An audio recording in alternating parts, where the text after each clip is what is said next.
Here is our first question to all the candidates, and the question is, the current crisis over the Strait of Hormuz demonstrates how regional conflicts can threaten global energy markets and trade, closing a critical shipping lane for the world. Yet, the Security Council was unable to adopt a resolution. If diplomacy inside the Council fails, what would you do to ensure the UN still plays a meaningful role in keeping the peace? Let's start with Ms. Caroline Rodriguez-Burkett. The floor is yours. Thank you, Haslinda. Indeed, we have not been able to see the results we want to see in ending the conflict in the Strait of Hormuz. But I believe that there is space for the Secretary General when there is no agreement by members of the Security Council to present options that could possibly be utilized to dialogue with the conflict parties. I'm not oblivious to the geopolitical situation, but one thing the Secretary General does not have the luxury of doing, and that is not trying.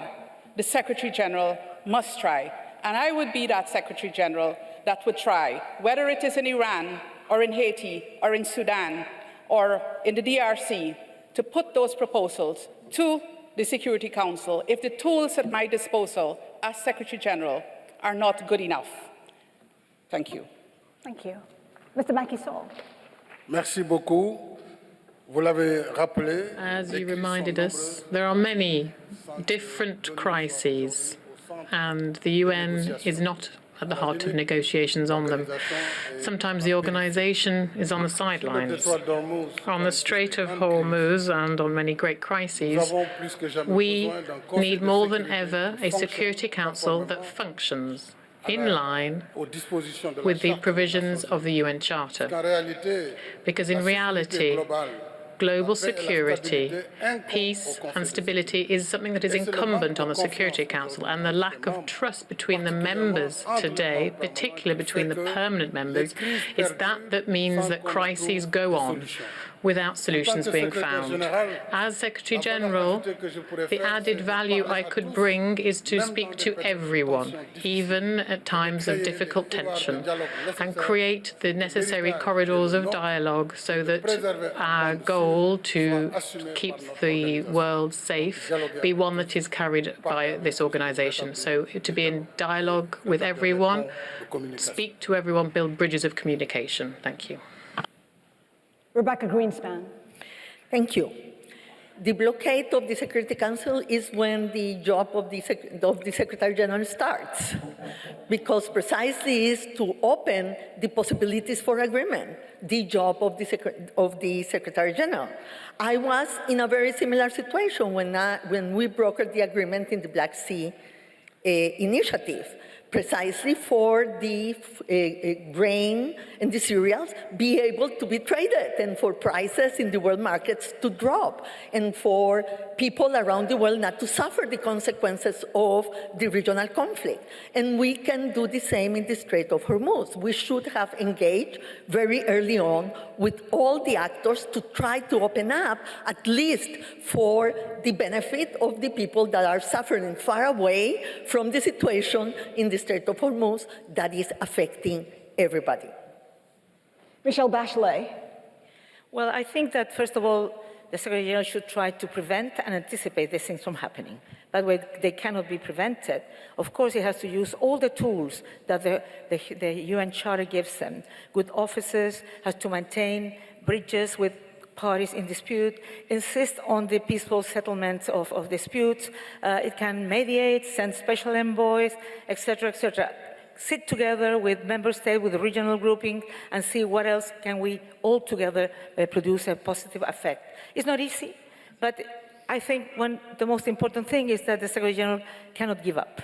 He has to insist and try and see different strategies and help member states to identify different strategies so peace can be brought to the people. At the same time, he has to ensure that the organization provides humanitarian assistance and support victims of those conflicts so we have no lives lost.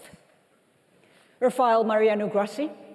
The metric of the success of the Security Council in a world like the one we are having is certainly not the amount of resolutions that can be adopted. We all assume that there is fragmentation, so the absence of an agreed resolution, one could say, is the most predictable outcome of these situations. Today, by coincidence, today, in this House, the Security Council was meeting, and they were discussing preventive diplomacy, conflict resolution, and of course, the issue of Chapter 6, Article 33, the Charter, all these things that are being mentioned. The issue, then, is not that we do not agree that the Secretary General has a role to play in those circumstances. The issue is to have the Secretary General that is really able to do that, to be impartial. Impartiality is one of the most difficult traits of the job of the Secretary General, which is not indifference, it is having the ability to put forward concrete solutions, to listen, not to condemn, to be there to solve a problem. Maria Fernanda Espinosa. Well, I think the conflict that you described shows us the current nature of conflicts. They are regional, they have spillover effects, and I think that the UN should mobilize the muscle of the UN to look at the spillover effects and support countries that are sometimes thousands of miles away because of the increase in energy prices, in food prices, the disruption of supply chains. So that is a role for the Secretary General. And the second role is, as my colleagues have stated clearly, persistence, being an honest broker, not just claim that you are impartial, but be perceived as an impartial, honest broker by the member states. There is always space for the Secretary General to operate as an honest broker. And of course, a Secretary General has to be persistent and physically present where she is needed.